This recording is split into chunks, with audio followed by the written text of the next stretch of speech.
നമസ്കാരം. പ്രൈം ട്യൂട്ടറിന്റെ പുതിയൊരു വീഡിയോയിലേക്ക് എല്ലാവർക്കും സ്വാഗതം.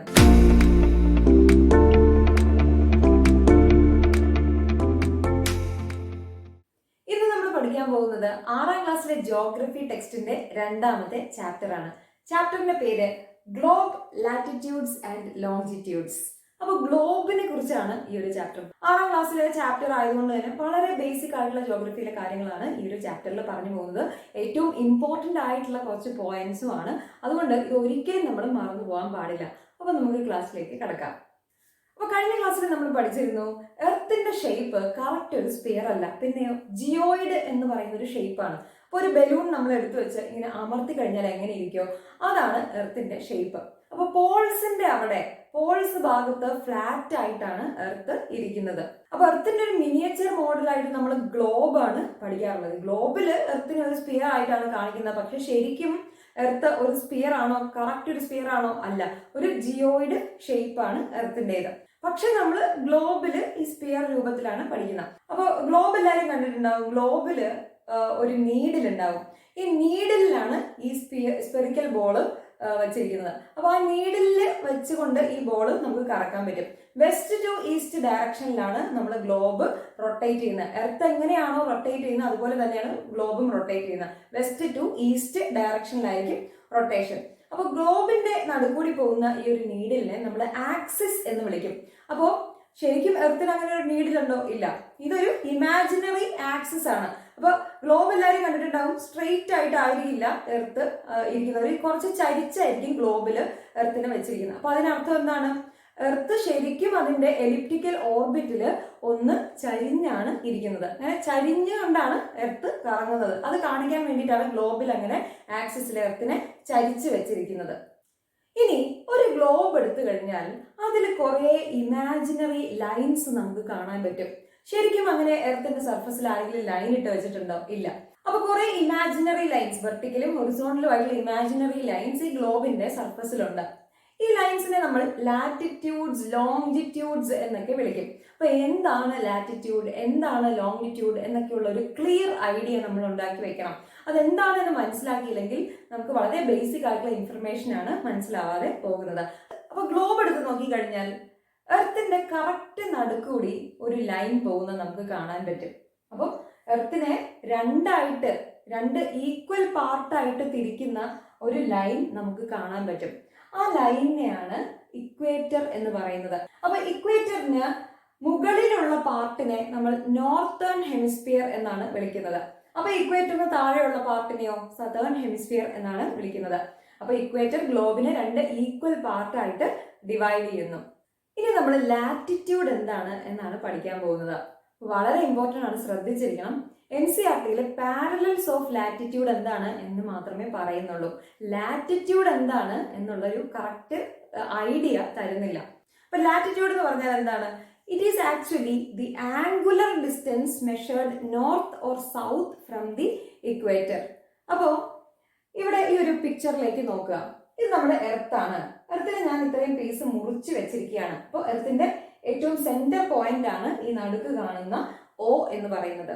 ഇനി എർത്തിന്റെ സർഫസിലെ ഈ ഒരു പോയിന്റ് P എന്ന് പറയുന്ന ഒരു പോയിന്റ്, ഈ പോയിന്റ് ഇക്വേറ്ററിന്റെ പ്ലെയിനിൽ നിന്നും ഈ പോയിന്റ് സെന്ററുമായി മേക്ക് ചെയ്യുന്ന ആംഗുലർ ഡിസ്റ്റൻസ് എത്രയാണ് എന്നുള്ളതാണ് ശരിക്കും ലാറ്റിറ്റ്യൂഡ്. അപ്പോൾ എർത്തിന്റെ സർഫസിലുള്ള P എന്ന് പറയുന്ന പോയിന്റ് ഇക്വറ്റോറിയൽ പ്ലെയിനുമായിട്ട് ഉണ്ടാക്കുന്ന ആംഗുലർ ഡിസ്റ്റൻസ് എത്രയാണ്, അതായത് ഈ ഒരു ആംഗിൾ, ആ ഒരു ആംഗിളിനെയാണ് ശരിക്കും ലാറ്റിറ്റ്യൂഡ് എന്ന് പറയുന്നത്. സോ ലാറ്റിറ്റ്യൂഡ് ഒരു ആംഗുലർ ഡിസ്റ്റൻസ് ആണ്. അപ്പൊ P എന്ന് പറയുന്നത് ഇത്രയും ആംഗുലർ ഡിസ്റ്റൻസിൽ ഇരിക്കുന്ന ഒരു പോയിന്റ് ആണ്. ഇതേ ആംഗുലർ ഡിസ്റ്റൻസിൽ തന്നെ നമുക്ക് G എന്ന് പറയുന്ന ഒരു പോയിന്റ് വരയ്ക്കാം.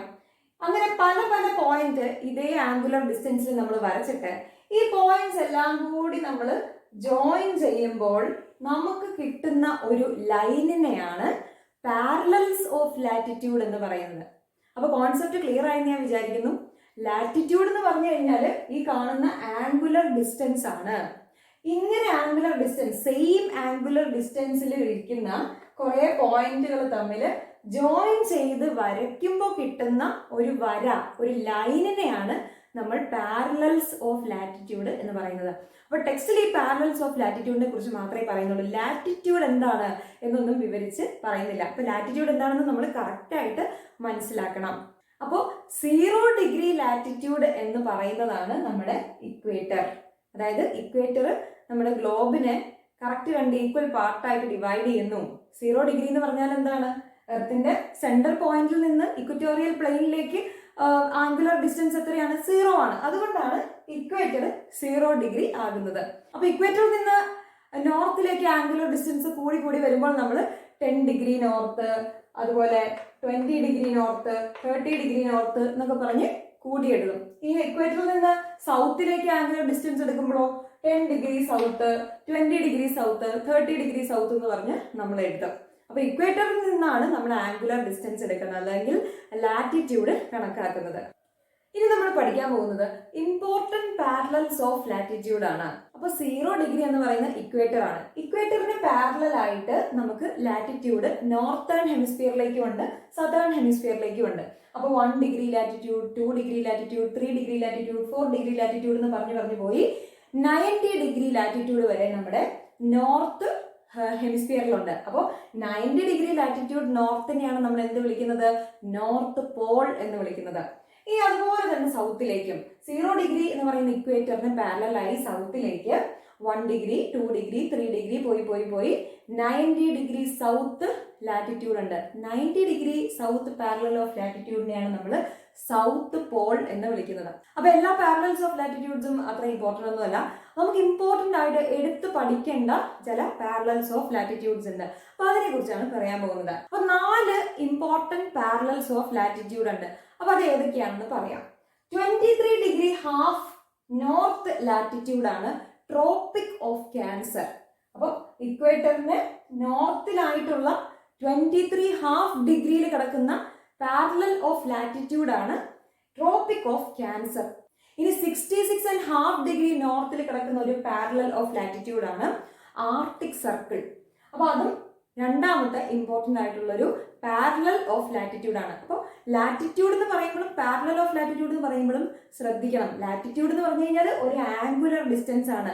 അപ്പോൾ നമ്മുടെ ഈ ട്രോപ്പിക് ഓഫ് ക്യാൻസർ, ആർട്ടിക് സർക്കിളിനെയൊക്കെ പാരലൽ ഓഫ് ലാറ്റിറ്റ്യൂഡ് എന്നാണ് പറയുന്നത്. അപ്പോൾ അത് ശ്രദ്ധിച്ച് വേണം പറയാൻ. പിന്നെ 90 ഡിഗ്രി നോർത്ത് എന്ന് പറയുന്നത് എന്താണ്? നോർത്ത് പോൾ ആണ്.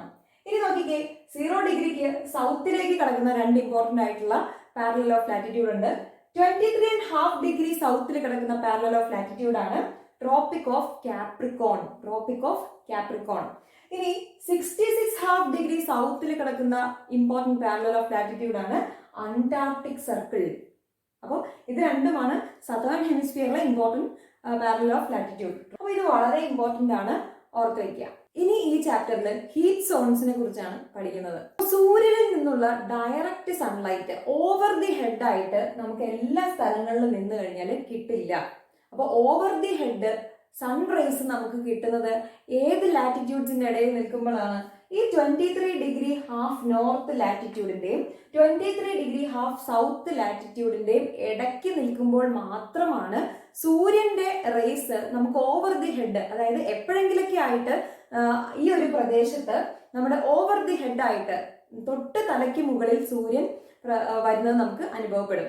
അപ്പൊ ട്രോപ്പിക് ഓഫ് ക്യാൻസറിന്റെയും ട്രോപ്പിക് ഓഫ് കാപ്രിക്കോണിന്റെയും ഇടയിലുള്ള ഈ ഒരു റീജിയൻ, അവിടെയാണ് ഏറ്റവും കൂടുതൽ സൂര്യപ്രകാശം ലഭിക്കുന്നത്. അല്ലെങ്കിൽ വർഷത്തിൽ ഏതെങ്കിലും ഒരു ദിവസം ഈ ഒരു റീജിയനിൽ നമുക്ക് ഓവർ ദി ഹെഡ് നേരെ തൊട്ട് മുകളിലായിട്ട് സൂര്യനെ കാണാൻ പറ്റും, അല്ലെങ്കിൽ സൺറൈസ് നമുക്ക് ഓവർ ദി ഹെഡ് ആയിട്ട് കിട്ടും. എവിടെ?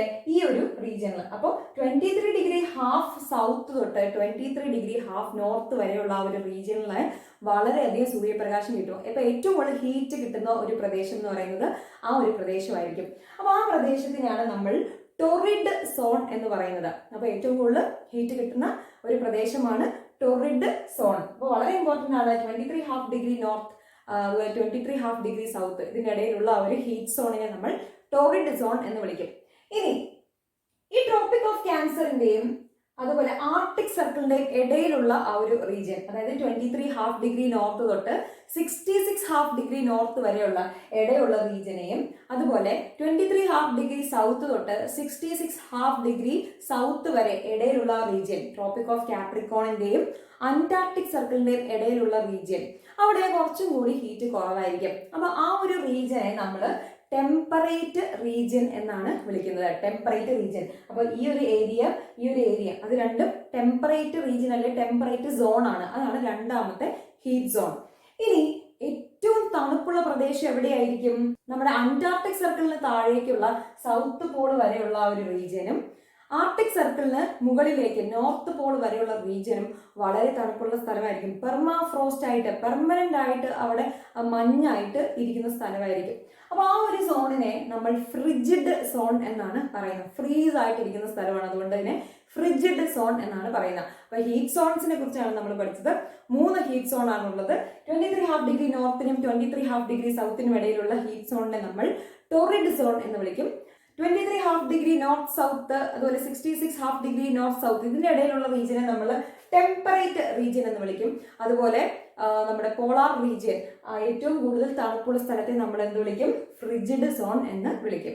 അപ്പൊ ഓവർ ദി ഹെഡ് സൺ വരുന്ന റീജിയൻ എന്നൊക്കെ പറഞ്ഞാൽ മനസ്സിലായെന്ന് വിചാരിക്കുന്നു. അപ്പൊ സണ്ണും എർത്തും ആണെങ്കിൽ ഈ ഒരു റീജിയൻ, എർത്തിന്റെ നടുക്കുള്ള ആ ഒരു പോർഷൻ റീജിയനിലായിരിക്കും ഏറ്റവും കൂടുതൽ ഓവർ ദി ഹെഡ് സൺറൈസ് ലഭിക്കുകയുള്ളൂ. അപ്പൊ ആ ഒരു പോളാർ റീജിയനിലേക്കൊന്നും ഓവർ ദി ഹെഡ്, അതായത് നമ്മുടെ തൊട്ട് തലയുടെ പൊക്കത്തായിട്ട് സൂര്യനെ നമുക്ക് ഒരിക്കലും ഈ ഒരു റീജിയനിൽ കാണാൻ പറ്റില്ല. അപ്പൊ സൂര്യന്റെ റേസ് ചരിഞ്ഞ് മാത്രമേ അവിടെ എത്തുകയുള്ളൂ. അപ്പൊ അതാണ് ഓവർ ദി ഹെഡ് ആയിട്ട് സൂര്യൻ വരില്ല എന്നുള്ള ഉദ്ദേശിച്ചത്. അപ്പൊ നമ്മുടെ ആ ട്രോപ്പിക് ഓഫ് ക്യാൻസർ തൊട്ട് ട്രോപ്പിക് ഓഫ് കാപ്രിക്കോൺ വരെയുള്ള ഏരിയയിലാണ് ഓവർ ദി ഹെഡ് ആയിട്ട് സൂര്യൻ വരികയുള്ളൂ. അപ്പൊ വർഷത്തിൽ ഏതെങ്കിലും ഒരു ദിവസം നമുക്ക് ഈ ഒരു ഏരിയയിൽ ഓവർ ദി ഹെഡ് സൂര്യനെ എക്സ്പീരിയൻസ് ചെയ്യാൻ പറ്റും. ഇനി നമ്മൾ പഠിക്കാൻ പോകുന്നത് ലോങ്ജിറ്റ്യൂഡ്സിനെ കുറിച്ചാണ്. അപ്പൊ ലാറ്റിറ്റ്യൂഡ് എന്താണ് എന്ന് നമ്മൾ പറഞ്ഞു, അതൊരു ആംഗുലർ ഡിസ്റ്റൻസ് ആണ്.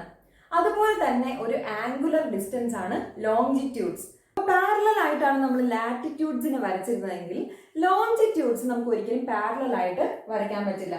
പോളാർ റീജിയനിൽ എത്തുമ്പോൾ എല്ലാ ലോങ്ജിറ്റ്യൂഡും കൂടി ഒരുമിച്ച് കൂടി കൺവെർജ് ചെയ്യുന്നത് നമുക്ക് കാണാൻ പറ്റും. 2 പോൾസിലും ഈ വെർട്ടിക്കൽ ആയിട്ടുള്ള ലൈൻസ് ചേർന്ന് കൺവെർജ് ചെയ്യുകയാണ്. അപ്പൊ ഇക്വറ്റോറിയൽ റീജിയനിൽ മാത്രമാണ് ലോങ്ജിറ്റ്യൂഡ്സ് വളരെയധികം അകലെയായിട്ട് ഇരിക്കുന്നത്. പോളാർ റീജിയനിലേക്ക് വരുന്നതോറും ലോങ്ജിറ്റ്യൂഡ്സ് എല്ലാവരും കൂടി കൺവേർജ് ചെയ്യുന്നത് നമുക്ക് കാണാൻ പറ്റും. അപ്പൊ ലാറ്റിറ്റ്യൂഡ്സിന്റെ കേസിൽ നമ്മൾ പഠിച്ചു, ഇക്വറ്ററിനെ വെച്ചിട്ടാണ് നമ്മൾ റെഫറൻസ് എടുക്കുന്നത് അല്ലെ. 0° ലാറ്റിറ്റ്യൂഡ് എന്ന് പറയുന്നത് ഏതാണ്? ഇക്വേറ്റർ ആണ്. അപ്പൊ അത് കറക്റ്റ് നടുക്ക് നമുക്ക് എടുക്കാൻ പറ്റുമായിരുന്നു. ഇവിടെ എല്ലാം ഏകദേശം സെയിം ആയിട്ടാണ് നമ്മൾ ലോങ്ജിറ്റ്യൂഡ്സ് വരയ്ക്കുക. അപ്പൊ അതിലേതാണ് 0° എന്നൊന്നും നമുക്ക് അറിയില്ല. അപ്പൊ നമ്മൾ തന്നെ ഒരു ലോങ്ജിറ്റ്യൂഡിനെ 0° ആയിട്ട് എടുത്തിരിക്കുകയാണ്. അപ്പോൾ ഗ്രീൻവിച്ച് എന്ന് പറയുന്ന ഒരു സ്ഥലത്ത് ഒരു ബ്രിട്ടീഷ് ഒബ്സർവേറ്ററി ഉണ്ട്. ആ ഒബ്സർവേറ്ററി വഴി പാസ് ചെയ്യുന്ന ലോങ്ജിറ്റ്യൂഡിനെയാണ് നമ്മൾ 0° ലോങ്ജിറ്റ്യൂഡ് ആയിട്ട് കണക്കാക്കുന്നത്. അപ്പോൾ ലോകത്തെല്ലാവരും അംഗീകരിച്ചിരിക്കുന്നതാണ് നമുക്ക് ആ ഒരു ലോങ്ജിറ്റ്യൂഡിനെ 0° എന്ന് പറഞ്ഞ് കണക്കാക്കാവുന്നത്. അപ്പൊ ആ ഒരു ഗ്രീൻവിച്ചിലെ ലോങ്ജിറ്റ്യൂഡിനെ നമ്മൾ പ്രൈം മെറിഡിയൻ എന്നാണ് വിളിക്കുന്നത്. അതായത് 0° ലോങ്ജിറ്റ്യൂഡ്. ഫോർ എക്സാമ്പിൾ ഇതാണ് ആ 0° എന്ന് വിചാരിക്കുക. അതിനെ നമ്മൾ പ്രൈം മെറിഡിയൻ എന്നാണ് വിളിക്കുന്നത്. അപ്പം ഗ്രീൻവിച്ചിലൂടെ പാസ് ചെയ്യുന്ന ലോങ്ജിറ്റ്യൂഡ് ഏതാണോ അതിനെ അങ്ങ് എടുത്തിരിക്കുകയാണ് 0° ലോങ്ജിറ്റ്യൂഡ് എന്ന് പറഞ്ഞിട്ട്. അപ്പൊ അത് പ്രൈം മെറിഡിയൻ ആണ്. അപ്പൊ അത് ഇത്രയും ഓർത്തിരിക്കാം. അപ്പൊ ലോങ്ജിറ്റ്യൂഡ് എന്താണ്? ഒരു ആംഗുലർ ഡിസ്റ്റൻസ് ആണ് എന്നാണ് ഞാൻ പറഞ്ഞത്. അപ്പൊ സിമ്പിൾ ആയിട്ട് ലോങ്ജിറ്റ്യൂഡ് എന്താണ് എന്ന് ഞാൻ പറയാം. ഇപ്പൊ നമ്മുടെ എർത്തിന്റെ സർഫസിൽ P എന്ന് പറയുന്ന ഒരു പോയിന്റ് ഉണ്ട്. അപ്പോൾ ഇത് എർത്തിന്റെ സെന്റർ ആണ്. ഈ നടുക്ക് O എന്ന് പറയുന്ന പോയിന്റ് എർത്തിന്റെ സെന്റർ ആണ്. നമ്മൾ ഇത്രയും മുറിച്ച് വെച്ചിരിക്കുകയാണെന്ന് വെച്ചു. ഈ P എന്ന് പറയുന്ന പോയിന്റ് ഇരിക്കുന്ന ആ ഒരു പ്ലെയിൻ ഗ്രീൻവിച്ച് മെറിഡിയന്റെ പ്ലെയിനുമായിട്ട് ഉണ്ടാക്കുന്ന ഈ ഒരു ആംഗുലർ ഡിസ്റ്റൻസിനെയാണ് നമ്മൾ ലോങ്ജിറ്റ്യൂഡ് എന്ന് പറയുന്നത്. അപ്പൊ ലാറ്റിറ്റ്യൂഡ് ആണെങ്കിലും ലോങ്ജിറ്റ്യൂഡ് ആണെങ്കിലും അതൊരു ആംഗുലർ ഡിസ്റ്റൻസ് ആണ്. അപ്പോൾ ഈ ആംഗുലർ ഡിസ്റ്റൻസിൽ വരുന്ന പോയിന്റ്സിനെ എല്ലാം കൂടി ജോയിൻ ചെയ്തിട്ടാണ് നമ്മൾ ഈ ഒരു മെറിഡിയൻ വരച്ചിരിക്കുന്നത്. അപ്പോൾ ഒരേ ആംഗുലർ ഡിസ്റ്റൻസ് വരുന്ന ലാറ്റിറ്റ്യൂഡ് പോയിന്റ്സിനെ എല്ലാം കൂടി ജോയിൻ ചെയ്തിട്ടാണ് നമ്മൾ പാരലൽ ഓഫ് ലാറ്റിറ്റ്യൂഡ് ഉണ്ടാക്കുന്നതെങ്കിൽ ഒരേ ആംഗുലർ ഡിസ്റ്റൻസിൽ വരുന്ന ലോങ്ജിറ്റ്യൂഡ് പോയിന്റ്സിനെല്ലാം ജോയിൻ ചെയ്തിട്ട് നമ്മൾ വരയ്ക്കുന്നതാണ് മെറിഡിയൻ. അപ്പോൾ പാരലൽസ് ഓഫ് ലാറ്റിറ്റ്യൂഡ് ആണെങ്കിൽ മെറിഡിയൻസ് ഓഫ് ലോങ്കിറ്റ്യൂഡ് ആണ്. അപ്പോൾ എന്താണ് ലോങ്കിറ്റ്യൂഡ്, എന്താണ് ലാറ്റിറ്റ്യൂഡ് എന്നൊക്കെയുള്ള ബേസിക് ആയിട്ടുള്ള ഒരു ഇൻഫർമേഷൻ എങ്കിലും നമുക്ക് അറിഞ്ഞിരിക്കണം. ഇത് രണ്ടും, ലാറ്റിറ്റ്യൂഡ് എന്ന് പറയുന്നതും ലോങ്കിറ്റ്യൂഡ് എന്ന് പറയുന്നതും ആംഗുലർ ഡിസ്റ്റൻസുകളാണ്. അങ്ങനെയുള്ള സെയിം ആംഗുലർ ഡിസ്റ്റൻസിൽ വരുന്ന പോയിന്റ്സ് എല്ലാം കൂടി ജോയിൻ ചെയ്യുന്നതാണ് ഈ പാരലൽസ് ഓഫ് ലാറ്റിറ്റ്യൂഡിലെ മെറിഡിയൻസ് ഓഫ് ലോങ്കിറ്റ്യൂഡ് എന്ന് പറയുന്നത്. അപ്പോൾ പാരലലും മെറിഡിയനും മാറിപ്പോകരുത്, ലാറ്റിറ്റ്യൂഡും ലോങ്കിറ്റ്യൂഡും മാറിപ്പോകരുത്. ഇനി നമ്മൾ എർത്തിന്റെ സർഫസിൽ ഒരു പോയിന്റിനെ എങ്ങനെ ലൊക്കേറ്റ് ചെയ്യാം എന്നാണ് പറയാൻ പോകുന്നത്. ഇപ്പൊ ഞാൻ ഈ നിൽക്കുന്ന പോയിന്റ് കറക്റ്റ് ആയിട്ട് ലൊക്കേറ്റ് ചെയ്യാൻ പറഞ്ഞു കഴിഞ്ഞാൽ എങ്ങനെ ലൊക്കേറ്റ് ചെയ്യും? നമ്മൾ ഏത് ലാറ്റിറ്റ്യൂഡിലാണോ ഞാൻ നിൽക്കുന്നത് എന്നുള്ളത് ലൊക്കേറ്റ് ചെയ്യണം. അതുപോലെ ഏത് ലോങ്കിറ്റ്യൂഡിലാണ് ഞാൻ നിൽക്കുന്നത് എന്ന് ലൊക്കേറ്റ് ചെയ്യണം. അങ്ങനെ എൻ്റെ കറക്റ്റ് ലാറ്റിറ്റ്യൂഡും ലോങ്കിറ്റ്യൂഡും ലഭിച്ചു കഴിഞ്ഞാൽ എനിക്ക് എൻ്റെ കോർഡിനേറ്റ് പോയിന്റ്സ് ലഭിക്കും. അപ്പൊ നമുക്ക് ഈ ഡയഗ്രാമിലൂടെ അത് മനസ്സിലാക്കിയെടുക്കാം. അപ്പൊ ഈ പി എന്ന് പറയുന്ന പോയിന്റിന്റെ ലാറ്റിറ്റ്യൂഡും ലോങ്കിറ്റ്യൂഡും എത്രയാണ് എന്നാണ് നമ്മൾ നോക്കാൻ പോകുന്നത്. അപ്പൊ ഈ പി എന്ന് പറയുന്ന പോയിന്റിനെ മാത്രം നോക്കുക. അപ്പൊ നമ്മൾ എർത്തിനെ പകുതിയായിട്ട് ഇങ്ങനെ മുറിച്ച് വെച്ചിരിക്കുകയാണ്. പ്ലെയിൻ റീജിയൻ ആണ് ഈ കാണിക്കുന്നത്. അപ്പോൾ പിന്റെ ലാറ്റിറ്റ്യൂഡ് നമ്മൾ എങ്ങനെ കണ്ടുപിടിക്കും? നമ്മുടെ ഇക്വറ്റോറിയൽ പ്ലെയിനിൽ നിന്നും എത്ര ആംഗുലർ ഡിസ്റ്റൻസ് ഈ പിയിലേക്ക് വന്നിട്ടുണ്ട് എന്ന് നോക്കുന്നതാണ് നമ്മുടെ പിയുടെ ലാറ്റിറ്റ്യൂഡ്. അപ്പൊ എത്രയാണ്? എക്സ് ഡിഗ്രി നോർത്ത് ആണ് നമ്മുടെ ലാറ്റിറ്റ്യൂഡ് എന്ന് മനസ്സിലാക്കി. അപ്പോൾ എക്സ് ഡിഗ്രി നോർത്ത് ആണ് അതിന്റെ ഒരു പോയിന്റ്. ഇനി ലോങ്കിറ്റ്യൂഡ് എങ്ങനെ കണ്ടുപിടിക്കും? ഈ ഗ്രീൻവിച്ച് മെറിഡിയൻ ആയിട്ട് ഈ പി എന്ന് പറയുന്ന പോയിന്റ് ഉണ്ടാക്കുന്ന ആംഗുലർ ഡിസ്റ്റൻസ്. അപ്പോൾ അത് ഇവിടെ തൊട്ട് ഗ്രീൻവിച്ച് വരെ എത്ര ആംഗുലർ ഡിസ്റ്റൻസ് ഉണ്ടെന്ന് നോക്കും. അപ്പോൾ അതാണ് അതിന്റെ ലോങ്കിറ്റ്യൂഡ്. അപ്പോൾ നമുക്ക് ലാറ്റിറ്റ്യൂഡും കിട്ടി, ലോങ്കിറ്റ്യൂഡും കിട്ടി. എർത്തിന്റെ സർഫസിലുള്ള ഒരു പോയിന്റിന്റെ ലാറ്റിറ്റ്യൂഡും ലോങ്കിറ്റ്യൂഡും കിട്ടിക്കഴിഞ്ഞാൽ കറക്റ്റ് നമുക്ക് ആ ഒരു പോയിന്റ് ലൊക്കേറ്റ് ചെയ്യാൻ പറ്റും. അപ്പൊ ഇങ്ങനെയാണ് ഒരു പോയിന്റ് നമ്മൾ ലൊക്കേറ്റ് ചെയ്യുന്നത്. അപ്പൊ ഒരു പോയിന്റിന്റെ കോർഡിനേറ്റ്സ് ലൊക്കേറ്റ് ചെയ്യുന്നത് എങ്ങനെയാണ്? ഒരു പോയിന്റ് കിട്ടിക്കഴിഞ്ഞാൽ അതിന്റെ ലാറ്റിറ്റ്യൂഡ് കണ്ടുപിടിക്കണം. ആദ്യം ഇക്വേറ്ററിൽ നിന്ന് എത്ര ആംഗുലർ ഡിസ്റ്റൻസ് ഇത് വരുത്തുന്നുണ്ട് എന്ന് നോക്കും. അതാണ് അതിന്റെ ലാറ്റിറ്റ്യൂഡ്. അതുപോലെ ലോങ്കിറ്റ്യൂഡ് കണ്ടുപിടിക്കുന്നത് എങ്ങനെയാണ്? നമ്മുടെ ഗ്രീൻവിച്ച് മെറിഡിയനിൽ നിന്നും എത്ര ആംഗുലർ ഡിസ്റ്റൻസ് വരുന്നുണ്ട് എന്ന് നോക്കും. അതാണ് അതിന്റെ ലോങ്കിറ്റ്യൂഡ്. അപ്പൊ നോക്കിക്കേ, ഇക്വേറ്ററിൽ നിന്നും ഇത് നോർത്തേൺ ഹെമിസ്ഫിയറിൽ ഇരിക്കുന്ന പോയിന്റ് ആയതുകൊണ്ട് എക്സ് ഡിഗ്രി നോർത്ത് എന്ന് നമ്മൾ എഴുതും ലാറ്റിറ്റ്യൂഡ് എഴുതുമ്പോൾ. ഗ്രീൻവിച്ചിലേക്ക് പോകണമെങ്കിൽ വൈ ഡിഗ്രി ഈസ്റ്റ് അത്രയും ഡിസ്റ്റൻസ് പോകണം എന്നാണ് ഉദ്ദേശിക്കുന്നത്. അപ്പൊ വൈ ഡിഗ്രി ഈസ്റ്റ് എന്നാണ് ലോങ്കിറ്റ്യൂഡ്. അതുകൊണ്ടാണ് നമ്മൾ ഈ പി എന്ന് പറയുന്ന പോയിന്റിനെ എക്സ് ഡിഗ്രി നോർത്ത് എന്നും വൈ ഡിഗ്രി ഈസ്റ്റ് എന്നും ലൊക്കേറ്റ് ചെയ്തിരിക്കുന്നത്. അപ്പൊ മനസ്സിലായെന്ന് വിചാരിക്കുന്നു. ഒരു സ്ഫിയർ ആകുമ്പോൾ ടോട്ടൽ 360 ഡിഗ്രി ഉണ്ടാകും. അപ്പൊ ഈ ലോങ്കിറ്റ്യൂഡ് നമ്മൾ എങ്ങനെ മെഷർ ചെയ്യുന്നത്? പ്രൈം മെറിഡിയൻ 0 ഡിഗ്രിയാണ്. പ്രൈം മെറിഡിയന്റെ അവിടെ നിന്ന് 180 ഡിഗ്രി വരെ നമ്മൾ ഈസ്റ്റിലേക്കും 180 ഡിഗ്രി വരെ നമ്മൾ വെസ്റ്റിലേക്കും മെഷർ ചെയ്യും. അങ്ങനെയാണ് നമ്മൾ മെറിഡിയൻസ് മെഷർ ചെയ്യുന്നത്, അല്ലെങ്കിൽ ലോങ്കിറ്റ്യൂഡ് മെഷർ ചെയ്യുന്നത്. ഈ 0 ഡിഗ്രി പ്രൈം മെറിഡിയനിൽ നിന്ന് 180 ഡിഗ്രി ഈസ്റ്റ് വരെ പോകാം, 180 ഡിഗ്രി വെസ്റ്റ് വരെ പോകാം. അങ്ങനെയാണത് മെഷർ ചെയ്യുന്നത്. ഇനി നമ്മൾ ലോകത്ത് സമയം എങ്ങനെയാണ് കണക്ക് കൂട്ടുന്നത്? ഇപ്പൊ ഒരു സ്ഥലത്ത് ലോക്കൽ ടൈം നമുക്ക് ഏകദേശം കണക്ക് കൂട്ടാൻ പറ്റും. സൂര്യൻ നമ്മുടെ തൊട്ട് തലയ്ക്ക് മുകളിൽ വരുമ്പോഴാണ് ഉച്ചയ്ക്ക് 12 മണി ആകുന്നത്. അപ്പൊ അങ്ങനെ വെച്ചിട്ട് നമുക്ക് ഒരു സ്ഥലത്ത് ലോക്കൽ ടൈം കണക്ക് കൂട്ടാൻ പറ്റും. പക്ഷെ എല്ലാ സ്ഥലങ്ങളിലും ഈ ലോക്കൽ ടൈം വ്യത്യസ്തമായിരിക്കും. അപ്പോൾ ഈ ടൈം പറയാൻ ഒരു സ്റ്റാൻഡേർഡ് റെഫറൻസ് ആവശ്യമുണ്ട്. അപ്പൊ നമ്മുടെ പ്രൈം മെറിഡിയൻ പാസ് ചെയ്ത് പോകുന്ന ഈ ഗ്രീൻവിച്ചിലുള്ള ബ്രിട്ടീഷ് ഒബ്സർവേറ്ററിയിൽ ഒരു ക്ലോക്ക് വെച്ചിട്ടുണ്ട്.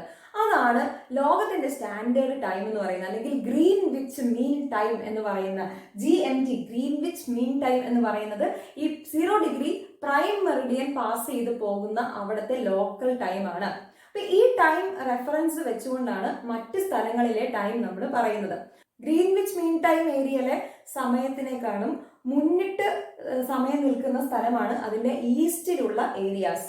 ഗ്രീൻവിച്ച് മീൻ ടൈം ഏരിയയെക്കാളും വെസ്റ്റിലുള്ള ഏരിയാസ് എന്ന് പറയുന്ന അവിടെ ഈ ഒരു സമയം എത്തിയിട്ടില്ല. സൂര്യപ്രകാശം അങ്ങോട്ടേക്ക് എത്തിയാൽ മാത്രമാണ് ഈ സമയം അവിടെ ആവുകയുള്ളൂ. അപ്പോൾ ഈസ്റ്റിലേക്ക് പോകുമ്പോൾ ഇപ്പോൾ ഗ്രീൻവിച്ച് മീൻ ടൈം ഏരിയയ്ക്ക് ഈസ്റ്റിലുള്ള ഒരു സ്ഥലത്തെ സമയം നമ്മൾ കണക്കാക്കണമെങ്കിൽ അവിടത്തെ സമയത്ത് നിന്നും എത്രയാണോ ഇങ്ങോട്ടേക്ക് പോയിരിക്കുന്നത് അത് നമ്മൾ ആഡ് ചെയ്യുകയാണ് വേണ്ടത്. ഗ്രീൻവിച്ച് മീൻ ടൈമിന് വെസ്റ്റിലേക്കുള്ള സ്ഥലത്തെ സമയം കാണാനാണെങ്കിൽ നമ്മൾ എത്ര അവേഴ്സ് ആണോ അത് മൈനസ് ചെയ്യുകയാണ് ചെയ്യേണ്ടത്. അപ്പോൾ അത് ജസ്റ്റ് ഒന്ന് മനസ്സിലാക്കിയിരിക്കുക. ഈ ഗ്രീൻവിച്ച് മീൻ ടൈം ഏരിയ അല്ലെങ്കിൽ പ്രൈം മെറിഡിയൻ വെച്ചിട്ടാണ് നമ്മൾ സമയം കണക്കാക്കുന്നത്. കുറച്ചുകൂടി ക്ലിയർ ആയിട്ട് പറയുകയാണെങ്കിൽ എർത്ത് ഒരു ഫുൾ റൊട്ടേഷൻ എടുക്കാൻ 24 മണിക്കൂർ എടുക്കും. അപ്പോൾ ഒരു ഫുൾ റൊട്ടേഷൻ എന്ന് പറഞ്ഞാൽ എത്രയാ? 360 ഡിഗ്രി തിരിയാനായിട്ട് എർത്തിന് 24 മണിക്കൂർ വേണം. അപ്പോൾ 15 ഡിഗ്രി തിരിയാൻ എങ്ങനെയാണെങ്കിൽ 1 മണിക്കൂർ മതി. 1 ഡിഗ്രി തിരിയാൻ 4 മിനിറ്റ് മതി. അപ്പൊ ഗ്രീൻവിച്ചിൽ ഉച്ചയ്ക്ക് 12 മണിയാണെന്ന് വിചാരിക്കുക. ഗ്രീൻവിച്ചിനേക്കാളും 15 ഡിഗ്രി ഈസ്റ്റ് മാറി കിടക്കുന്ന ഒരു പോയിന്റ്, അവിടുത്തെ സമയം എത്രയായിരിക്കും? 15 ഡിഗ്രിയാണ്. അപ്പോൾ 15 × 4 = 60 മിനിറ്റ് എഹെഡ് ആയിട്ടാണ് നമുക്ക് സമയം കിട്ടുക. അപ്പോൾ 12 മണിയാണ് ഗ്രീൻവിച്ചിലെങ്കിൽ 15 ഡിഗ്രി മാറി കിടക്കുന്ന പോയിന്റിൽ എത്രയായിരിക്കും സമയം?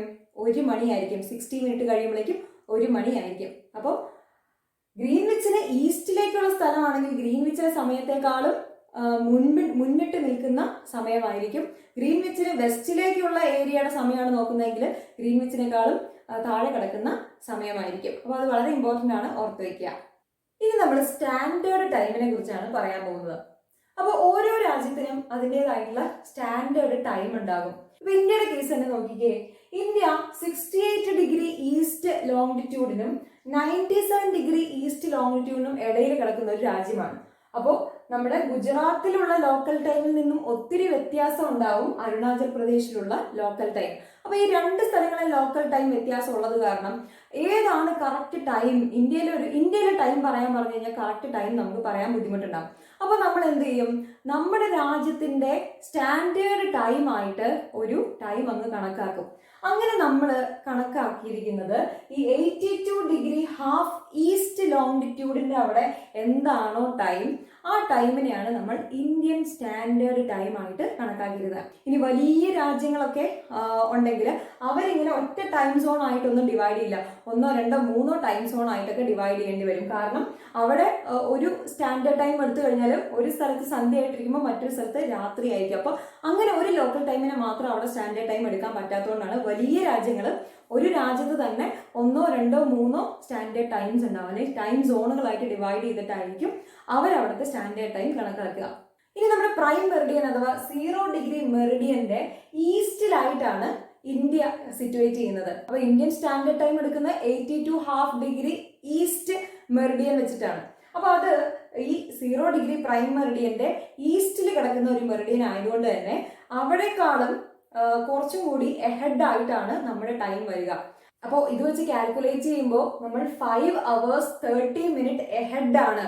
ഗ്രീൻവിച്ച് മീൻ ടൈമിനേക്കാളും 5 hours 30 minutes നമ്മൾ എഹെഡ് ആണ്. അപ്പോൾ 82 ഡിഗ്രി ഹാഫ് അത്രയും ഈസ്റ്റ് നമ്മൾ കാൽക്കുലേറ്റ് ചെയ്യുമ്പോൾ നമുക്ക് കിട്ടുന്നതാണ് ഈ 5 hours 30 minutes എന്ന് പറയുന്നത്. അപ്പോൾ ഗ്രീൻവിച്ചിനേക്കാളും 5 hours 30 minutes എഹെഡ് എന്ന് പറഞ്ഞു കഴിഞ്ഞാൽ ഗ്രീൻവിച്ചിൽ ഉച്ചയ്ക്ക് ഒരു 2 മണി സമയമാണെങ്കിൽ നമ്മുടെ ഇന്ത്യയിൽ എന്തായിരിക്കും സമയം? വൈകിട്ട് 7:30 ആയിരിക്കും സമയം. അപ്പൊ അങ്ങനെയാണ് നമ്മൾ ടൈം കാൽക്കുലേറ്റ് ചെയ്യുക. അപ്പൊ ഇത്രയും കാര്യങ്ങളൊക്കെയാണ് ഈ ഒരു ചാപ്റ്ററിൽ പറയുന്നത്. അപ്പോൾ മനസ്സിലാക്കാൻ കുറച്ച് ബുദ്ധിമുട്ടുള്ള ചാപ്റ്റർ ആണ്, എന്നാലും വളരെ സിമ്പിൾ ആയിട്ടുള്ള ചാപ്റ്റർ ആണ്. എന്തെങ്കിലും സംശയങ്ങളൊക്കെ ഉണ്ടെങ്കിൽ നിങ്ങൾ ചോദിക്കുക. നിങ്ങൾക്ക് ഈ വീഡിയോ ഇഷ്ടമായെങ്കിൽ നിങ്ങൾ ഉറപ്പായും ലൈക്ക് ചെയ്യുക. ഈ ചാനൽ കൊണ്ട് നിങ്ങൾക്ക് എന്തെങ്കിലും ഉപകാരം ഉണ്ടെങ്കിൽ നിങ്ങൾ ഉറപ്പായും സബ്സ്ക്രൈബ് ചെയ്യുക. നിങ്ങളുടെ ഫ്രണ്ട്സിനെ ഷെയർ ചെയ്ത് കൊടുക്കുക. അപ്പോൾ നമുക്ക് അടുത്തൊരു ക്ലാസ്സിൽ കാണാം. Good bye.